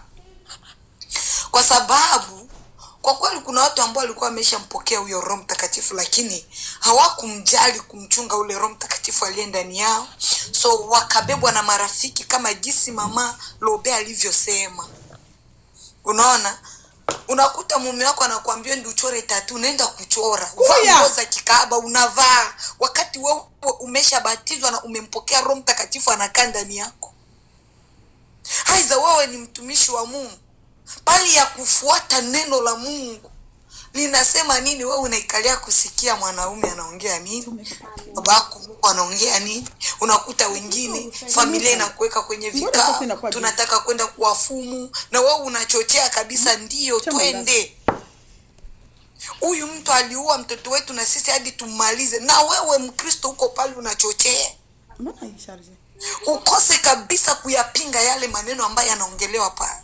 Hicho ndio kitu ambacho kilipoteza Roho Mtakatifu ndani yetu. Na Mungu tena kumrudisha huyo Roho Mtakatifu ni vigumu, kwa sababu ukiangalia hata kile kitabu cha Mathayo 13 pale pana wanamwali 5 wapumbavu na werevu. Biblia inasema wale werevu walichunga mafuta yao ambao ni Roho Mtakatifu. Walidumu katika neno la Mungu. Walidumu katika utakaso na toba. Wakachunga yale mafuta ambao ni Roho Mtakatifu ndani yao. Hawakupenda ule Roho Mtakatifu aondoke. Lakini wale wenzetu wengine walitoa taa zao na tumafuta tudogo, kwa sababu akili zao zilikuwa bado zinatazamia mambo ya ulimwengu. Yaani Ukristo wao haukuwa na msimamo. Hawakuwa na msimamo katika Ukristo wao. Walikuwa ni watu ambao kusengenya wanabebewa, kuzini wanabebewa. Kwa sababu tuna watu leo ambao bado tuna marafiki, sisi ambao tumempokea Yesu Kristo, lakini bado tuna marafiki ambao ni vibaka, wa malaya, machangudoa. Sasa niambie, huyo Roho ambaye atapata nafasi ndani yetu, Mungu ni mtakatifu, huyo Roho anakaa mahali patakatifu. Anakaa kwa mtu ambaye anajitambua, sio mtu ambaye ana msimamo wa kiroho. Unaona, hicho ndio kitu ambacho, lakini Mungu yuko anasubiri tu uwe utubu ili upate ondoleo la dhambi, ukabatizwa ili upokee Roho Mtakatifu ndani yako. Tutubu, tuache kuweka watu kwenye maroho. Unakuta Mkristo unaweka watu 20 kwenye roho, hutaki kusamehe kwa sababu walikukosea, kwa sababu walikutendea maovu. Mkristo hutaki kuonywa. Kama jinsi Mama Lobe alisema, ndugu yangu, nilipenda sana neno la Yesu kwenye kitabu cha Mathayo 10 pale. Ukianza pale 36 ukishuka, Biblia inasema pale ya kwamba adui wako ni mtu wa nyumbani mwako. Adui wako, shetani wako ni huyu ambaye anakupeleka kubari. Huyu ambaye anakupeleka kwenye masherehe muende kukata mauno. Huyu ambaye anakutuma ununue mapombe. Huyu ndiye adui wako kwa sababu akupendi. Anakupeleka jehanamu, anakupeleka kwenye moto. Japo hamtaki watu wa kuwaonya. Najua sisi ndo tunakuwa maadui wakati tunapoona unafanya makosa. Tunapenda kukuelekeza njia ya kweli na uzima ambao ni njia ya Yesu Kristo. Wewe unatuona sisi dharau, unaanza kutudharau, kutukejeli, matusi kama jinsi Mama Lobe alisema. Sisi hayo yote hatujali, maana yameandikwa katika Biblia ya kwamba ni lazima kikombe alichokinywea Kristo ni lazima na sisi tupitie. Ikiwa Kristo alitukaniwa, alizarauliwa, sisi hayo hatujali. Ikiwa utatutukana, utatudharau. Tena Yesu akamalizia kusema, ikiwa walinitendea mimi mti mbichi hivi, iweje nyinyi miti mikavu? Kwa hiyo sisi ni akina nani tusitukaniwe, tusidharauliwe? Lakini tunataka kuiponya roho yako, ndio maana tunakuonyesha njia ya kule ambao ni Kristo. Huyo rafiki anayekubeba kubari, huyo bwana wako anayekwambia uchore tatu, huyo bwana wako ambaye anakuambia uvae nguo za kikaba. Mimi niliwahi kushuhudia marafiki zangu wote wakati ambao tuko mambo ya ulimwengu, wote walikuwa ni marafiki wanyambatana na mimi, lakini wakati nilipopokea wokovu wote walinitenga. Maana kimbia wote. Tena walinitenga wakati ambao na wahitaji. Ule Sulemani ambaye alisema ya kwamba wakati ambao unapitia shida na hitaji kumuona rafiki, lakini ndio wakati walianza kunikejeli na kunitukana. Na hiyo siku nikaona hakuna rafiki ambaye anamzidi Yesu Kristo. Haleluya. Huyo ndiye rafiki wa kweli ambaye napaswa kuambatana na kumsikiliza. Amen. Maana marafiki wa dunia ni wa muda tu. Wakati unapopatwa na shida, wakati unaenjoy mambo ya ulimwengu, wakati unaenda nao kwenye mabare mnasharatika, hiyo ndio furaha yao. Lakini wakati unapopatwa na shida, utamuona hata mtu. Wataanza kukutukana na kukukejeli. Lakini Yesu hakuniacha, alinikumbatia. Baba hakuniacha kwa sababu ndiye rafiki wa kweli. Ndugu yangu, maisha bila Yesu ni bure. Mimi nakwambia ukweli. Kweli wewe tembea kama jinsi mama Fifi alisema, kuwa na yale yote matendo 15 ya kimwili yote. Kuwa nayo tu. Yes. Acha kulisikiliza neno la Mungu na kuliheshimu. Wewe tembea unavyotaka. Kama jinsi Mama Lobe alisema ya kwamba mwenye kudhulumu na azidi kudhulumu, sharatika unavyotaka, zini unavyotaka, lakini hipo siku utalia na kusaga meno. Hipo siku utalia na kusaga meno. Utatamani usikie Mama Lobe anahubiri, aidha Mama Fifi, utalia na kusaga meno ndugu. Ikiwa una akili, ujue ya kwamba huyo ndugu unayemkumbatia atabeba mzigo wako. Ikiwa Paulo kwa Galatia 6 alisema kwamba kila mtu atabeba furushi lake mwenyewe. Na kitabu cha Ezekieli, nabii Ezekieli anatuambia baba yako hatabeba mzigo wako. Mama yako huyo ambaye anakuweka kwenye vikao, uende kwenye mavijiti ukafunge kizazi, hatobeba mzigo wako. Mbingu ni ya mtu mwenyewe. Na hiyo mbingu naitafuta kwa nguvu.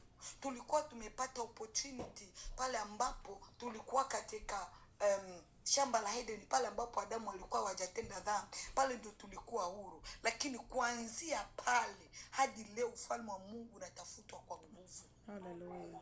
Wakati Adamu na Hawa walipokula tunda, wakamkosea Mungu, akashindwa kulitii neno la Mungu, wakamtii shetani.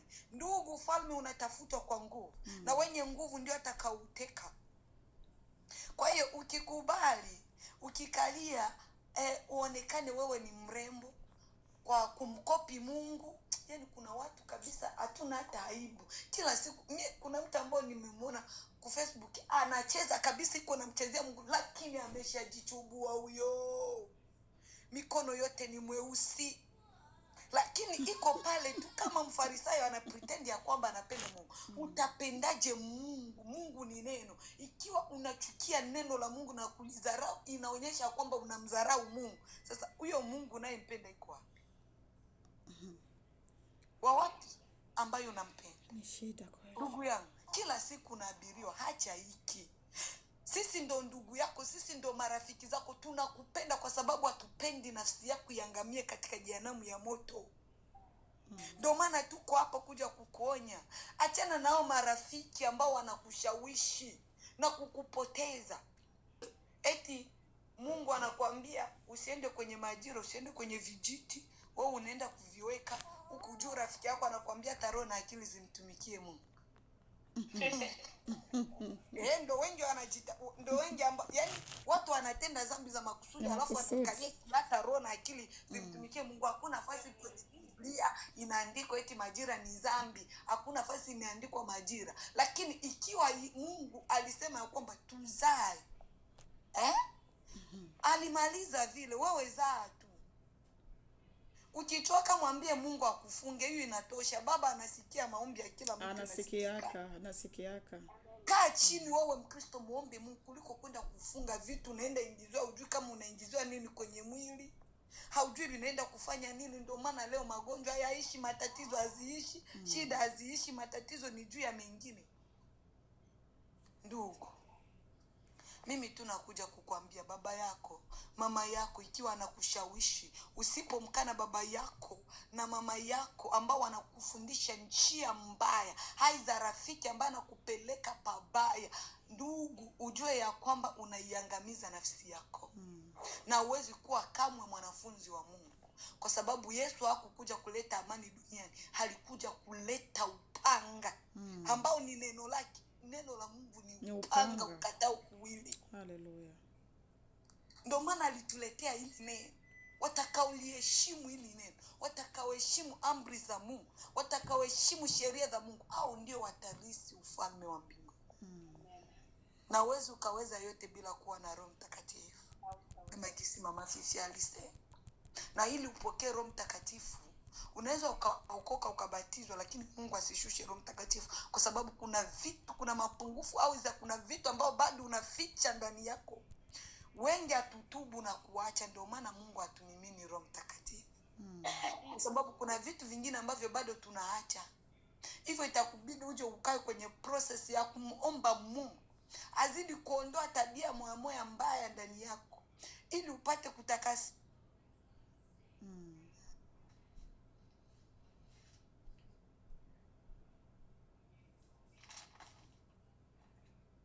Rezo. Labda. Ni hatari. Mungu atusamehe. Mungu asaidie watu wake kabisa. Mungu asaidie watu wake kabisa kabisa. Ukisoma kitabu na kamata mbele na mimi pale achia. Ukisoma katika kitabu cha Ufunuo, ule Ufunuo 22. Ufunuo 22. Dadebo.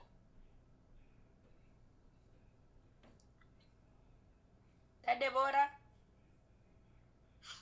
Ufunuo 20. Halo. Halo. Sikuwa nasikika. Network. Hapana. Network. Kwa hiyo ndugu, mimi nataka tu nikuambie hivi. Wale wanamwali 5, Biblia inasema wale werevu walichunga mafuta yao na walibeba mafuta ya pembeni. Yaani wale watu waliishi katika kumcha Mungu na kuogopa dhambi. Kwa sababu yale mafuta Roho Mtakatifu alikuwa ndani yao. Alikuwa ndani ya taa zao. Taa nuru ni Yesu Kristo.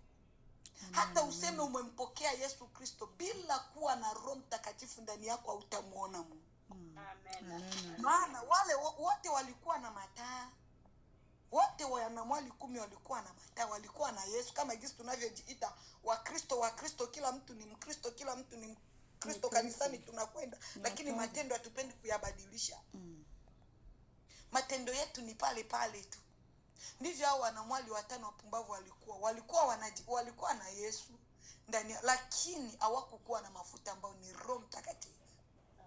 Na wakati ambapo sasa walijishughulisha na mambo ya ulimwengu, kwa wakati walikuja kutambua ya kwamba hata sasa twende kulitafuta neno la Mungu, hata tumtafute Roho Mtakatifu, ikakuwa too late.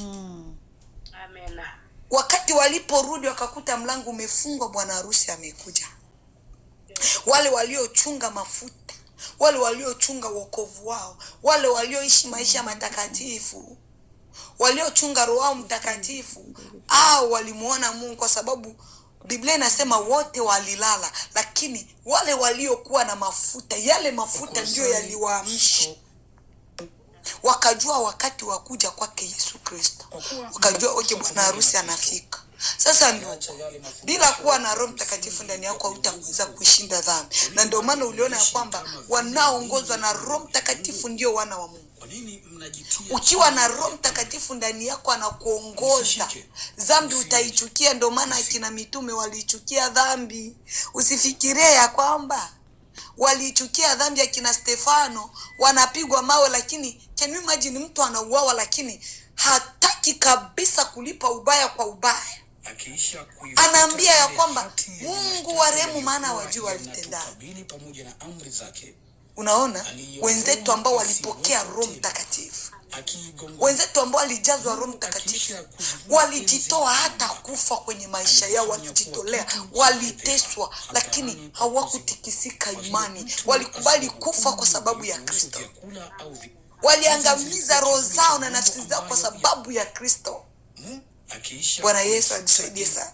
Wamwa wakakatwa vichwa, wengine wakateswa. Unaona, sasa sisi hatutaweza kuistahili adhabu ya hapa duniani. Haiza kuteka ulimwengu mateka bila kuwa na Roho Mtakatifu ndani. Kwa kujua kwamba wewe ni mtenda dhambi, kama jinsi Mama Fifi alivyosema, hakuna mtu ambaye anajazwa na Roho Mtakatifu anaweza kapenda dhambi. Huo ni uongo. Ni uongo, mimi nakwambia. Kwa sababu ndani yako kuna roho mbili. Wakati una Roho Mtakatifu, hata usikie hamu ya kuzini kiasi kwamba ule roho waga anafunga kila kitu. Unajikuta ile hamu imeisha. Usikie hamu ya kiu cha kukunywa pombe, ule roho waga anafunga. Unakuta unataka kumdanganya Mama Fifi, eti mie niko fasi fulani sitaingia na wewe live, lakini ule roho kwa sababu iko ndani yako hata pingana na wewe hadi utasema ukweli. Utasema kweli, unashindwa sema bo.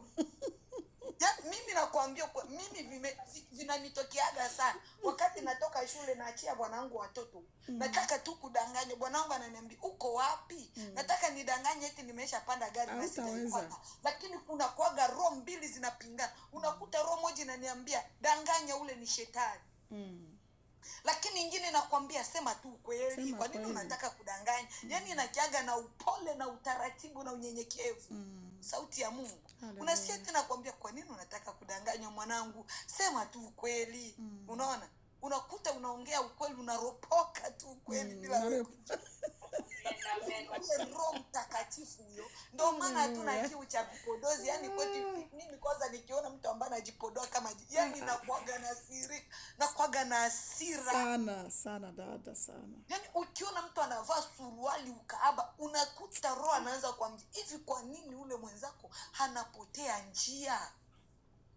Kwa nini uko katika njia ya upotevu? Ona anakoelekea.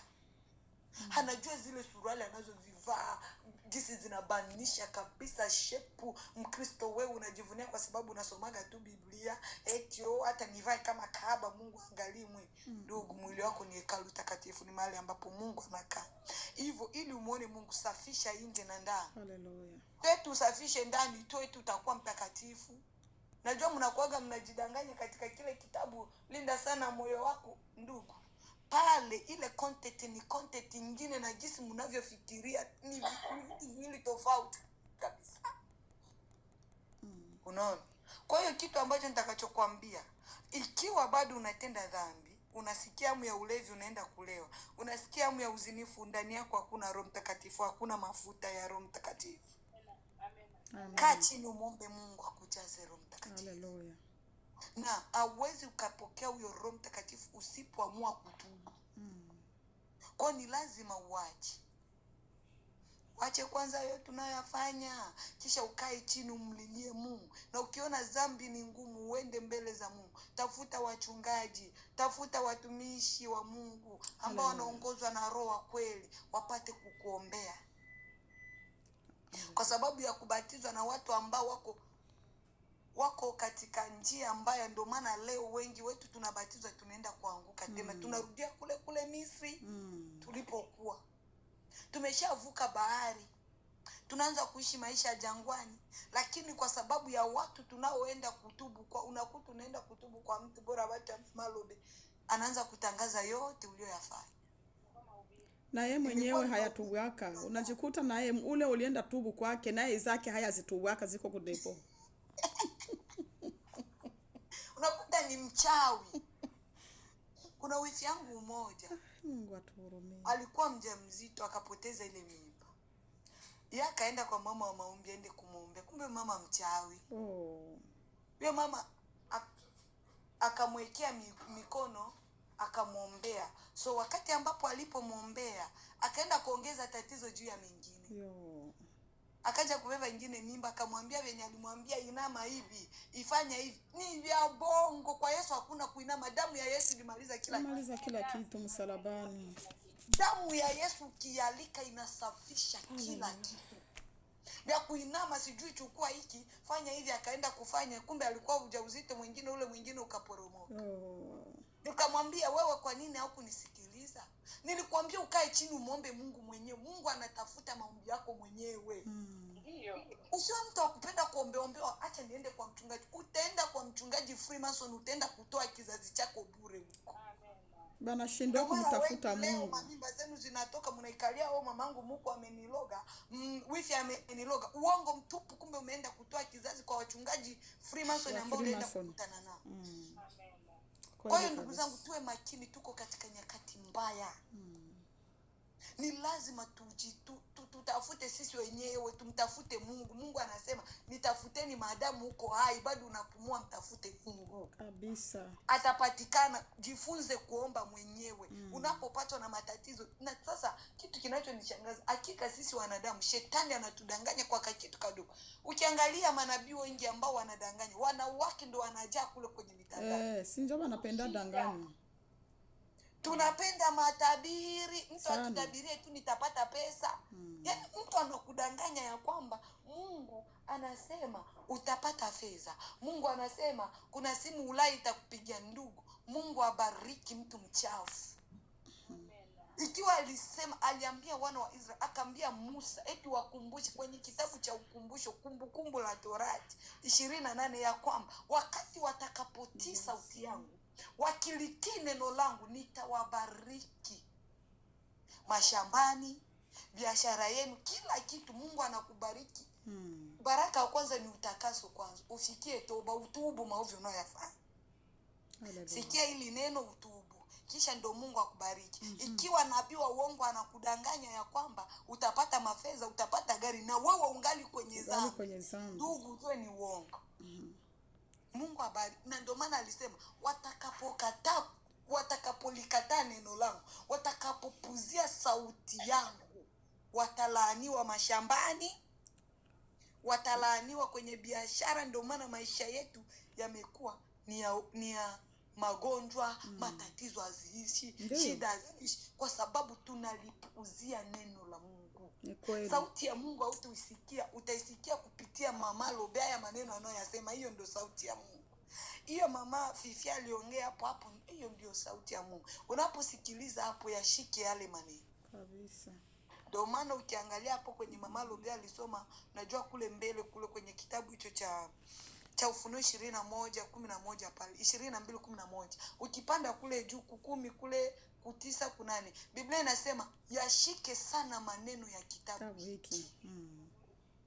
Ukilishikilia neno la Mungu, maisha yako yatakuwa ya uweri, ya baraka, ya furaha. Yaani ndio maana mimi nakuwa jiuliza hivi, ni mimi nikiomba tu, yani nashindaga na amani na furaha kabisa, hakuna stress kwenye roho kabisa. Watoto wa Mungu hawakuwe na stress. yeah. Lakini kama sijaomba, roho yangu haikuagi na amani. Unakuta roho inaniambia ingia uombe tu, omba. Tena nikiomba unakuta ingine roho inaniambia wende uombe, kuna kitu kinataka kutokea, omba. Huyo roho anahitajika ndani yetu. Haleluya. Ili tushinde maovu, kwa sababu huyo roho atakupa kiu cha kulisikiliza neno. Haleluya. Atakupa kiu cha kupenda Mungu sana na kumtafuta Mungu kwa bidii. Tena Biblia inasema yeye ndiye mwalimu mkuu. Kwa hiyo teolojia haina hata nafasi. Haina. Ndio maana wenu walimu wa teolojia wengi ni wachawi, wazinifu, waongo, matapeli mtu. Kwa sababu hawataki kufunzwa na Roho Mtakatifu. Sasa sisi tulifunzwa na nani? Mimi niliokoka sijui hata Biblia hata Mathayo ilikuwa wapi, sikukuwa najua. Hata na mimi sijawahi kwenda kwenye hizo macho zenu za wanadamu. Maneno ya Mungu wanaigeuza. Utakuta Mungu hakumaanisha hicho kitu alipokuwa anaongea, lakini wanageuza maneno. Wengine wanawadanganya hii Biblia sio. Hii Biblia sio. Hii Biblia wanawadanganya. Kuna wengine maneno ilimisiwa humu wanaanza kubuni ya kwao. Lakini Roho Mtakatifu anakufundisha neno la kweli, kwa sababu Biblia inasema yeye ni kweli. Yesu ni kweli.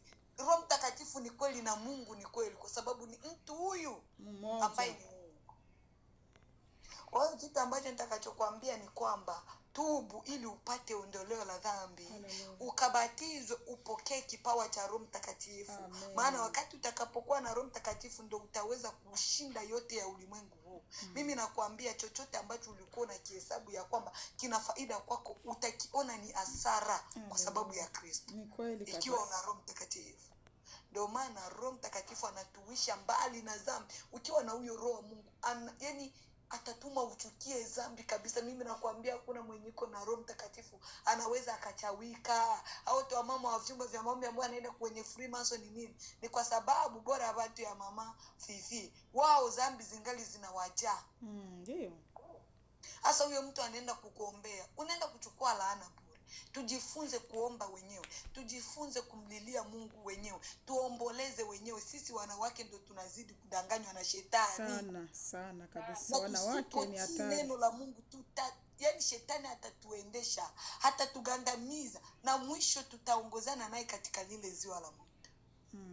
Lakini tunapotii, Biblia inasema mtiini Mungu na mpinge shetani atawakimbia.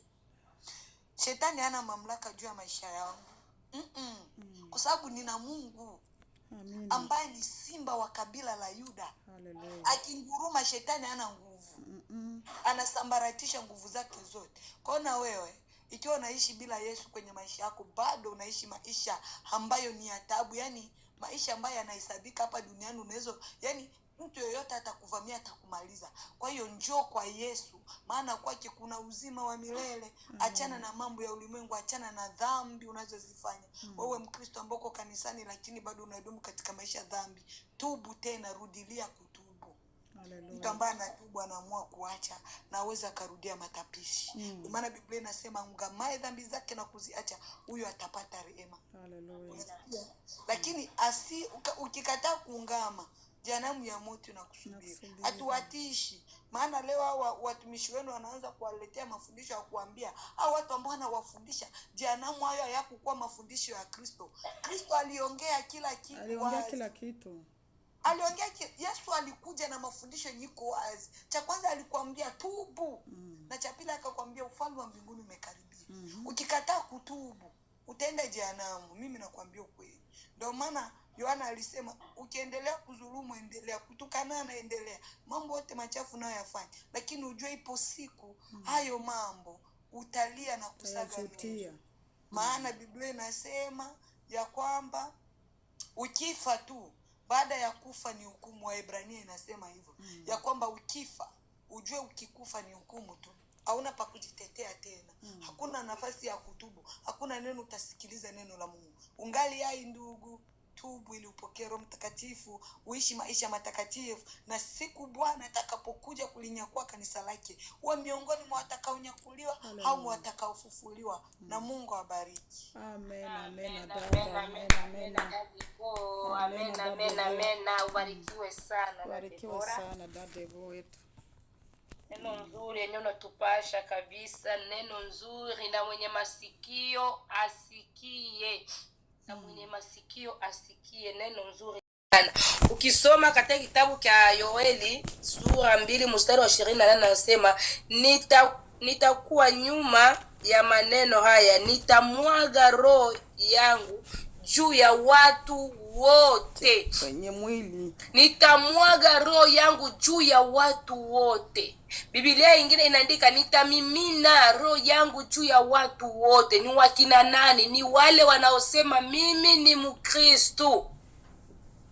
Wewe unaosema mimi ni Mkristo, ulikuwa programu ya kumimiliwa roho.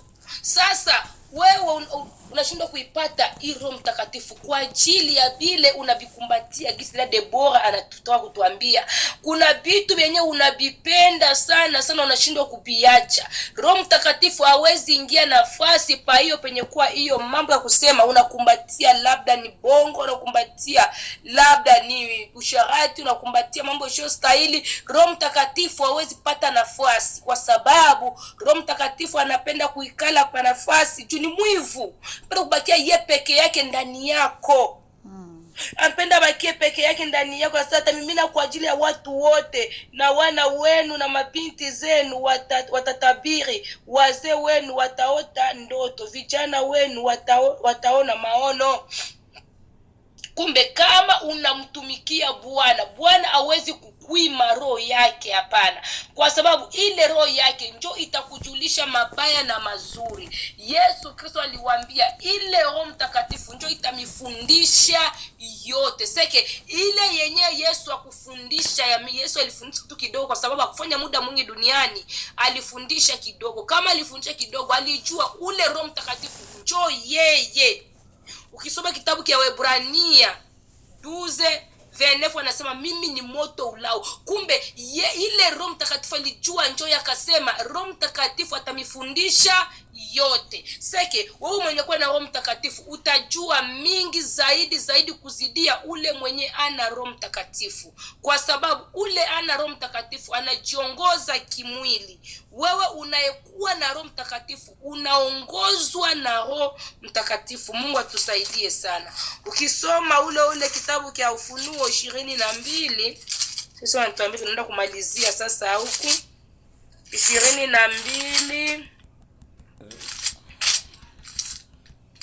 22 sura ya 13 natuambia kusema mimi ni Alfa na Omega, mwanzo na mwisho, wa kwanza na mwisho. 14 nasema heri wale wanaofua nguo zao, wawe na amri kuendea mti wa uzima na kuingia katika mji kwa milango yake. Heri wale wanaofua nguo zao. Wanaofua nguo zao ni wakina nani? Ni wale watu wanaoikala katika utakaso muda wote. Wewe ndugu unaoikala katika utakaso, ukiona nguo yako inabamba tashi unafula, ukiona nguo yako inabamba tashi unafula, jua ya kusema unaikala katika kuchungilia kuingia katika mlango ule wa kwenda mbinguni. Lakini ndugu yangu, usipoikala katika utakaso, jua ya kusema utachafula nguo yako. Leo nguo yako kibamba tashi hapa unasema nitafula, basi sini kadogo tu aka. Leo hapa unasema nitafula, sini kadogo tu aka. Leo aka ndugu yangu, kale kamoya kataribisha nguo zote, unashindwa kufua. Na kwa leo mtu anasema tu kama ni uongo, anakuambia basi kale nilisema tu juu ya kujikomboa tu, basi leo nilisema tu kwa sababu ya kujikomboa tu. Hakuna bongo wa kujikomboa, hakuna bongo wa kusema hivi, ila yote ni bongo mtupu. Unaposema kusema hii ni bongo kujikomboa, mbona Musa alijikomboa kipindi alienda Misri? Alisema bule bongo kujikomboa. Ulijua Musa alitubu namna gani? Wewe uko mkubaliwa kama Musa? Hapana kuangalia kwa sababu huyu alifanya. Angalia Biblia inasema nini. Mungu atusaidie sana. Tuikae watu, kuwe watu wa kufua mavazi yetu kila muda, kila saa. Unaangalia ni leo nilitembea namna gani, nilikala namna gani, nilisema nini, niliona nini. Unatengeneza kabla usiku hujaingia, kabla hujalala. Ukilala navyo ndugu yangu, na kesho mnakuletea bingine, na kesho mnakia bingine, utashindwa gisi ya kutengeneza. Mungu atusaidie sana, Mungu atupatie neema. Dade, ongoza mbele maombi. Leo tutaombea nini? Ongoza kwanza kwa siku ya leo. Bwana Yesu asifiwe. Amen, amen. Ya, nafikiria aliye na masikio alisikia nini ambacho Roho anaambia makanisa. Kwa hiyo ulikuwa hapa, ulisikia nini ambacho tulikiongelea. Na tunaenda kwa maombi leo. Tutaziombea tu hizi roho ambazo ni ngumu. Ya, maana kuna watu hapa ambao wanatusikiliza, lakini Biblia inasema ya kwamba Shetani ameweka watu kuwa na roho ngumu kiasi kwamba hawataki kusikiliza neno la Mungu. Ya, watu wamekuwa na masikio ya utafiti. Ndivyo Paulo anamwambia Timotheo ya kwamba watu wamekuwa na masikio ya utafiti. Wanapenda kusikia vitu ambavyo vinawapendeza. Yaani wanataka kusikia mafundisho ambayo wanayaishi wao. Iwe ni ya dhambi, iwe ni ya mzuri, iwe ni mbaya, hivyo ndio wanapenda kusikia. Kwa hiyo ndio maana hata tunahubiri sana, lakini kwa sababu kweli inauma, watu hawataki kubadilika. Shetani ameweka watu kwa na mioyo migumu. Kwa hiyo tuombe Mungu kupitia hili neno apate kuwafungua, maana yeye alikuja kuwafungua watu ambao wamefungwa ili wapate kufunguliwa huru. Watu ambao wamefungwa katika dhambi wafunguliwe ili wawe huru. Unaona? Kwa hiyo Mungu awafungue mwenyewe. Sie huduma yetu, kazi yetu tumeisha, ujumbe tumeisha ufikisha. So niye sasa atende kazi kwa watoto wake wapate kufunguliwa. Ya, hayo ndio maombi ambayo tutayaombea. Na tunaenda kwa maombi. Baba Mungu, katika jina lako Yesu Kristo, tunakuwa mbele za uso wako. Bwana Yesu, tunalibariki jina lako kwa sababu wewe ni Mungu mwaminifu, mwenye nguvu, mwenye uwezo, mwenye mamlaka.